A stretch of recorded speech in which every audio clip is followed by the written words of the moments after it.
March on Washington for freedom, for jobs and freedom, that is just an epic moment in American history and in world history. And certainly right now we have many of our friends and family that are in D.C. celebrating and listening to wonderful speakers about the work that still needs to be done to keep Dr. King's dream alive and moving forward. So that's what we're doing here today, is really commemorating that moment, but also setting the agenda for what still needs to be done. And what is it that you hope people think about today? I think that people will think about today is the work that they can do, how each of us can contribute in some way. You don't have to be a Dr. King. You don't have to be a Bayard Rustin.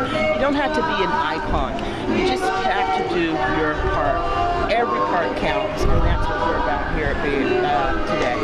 Yeah, I think that's pretty cool. And if that happens, I mean, if people sort of rise to the challenge, what do you think the dream message can mean in the future?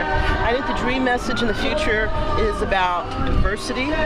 It is a much bigger coalition. We are much more of a rainbow coalition than in 1963, and we still have work to do on jobs and equity, LGBT rights, women's rights, all of those things that bring us together as a nation and keep us alive as a movement for civil rights. Thank you so much. Sure. My question is, what would Martin Luther King say to the sequestration that's happening? There's been a lot of action. That the what? Sequestration budget company. The budget company actually stopped progress of the rights.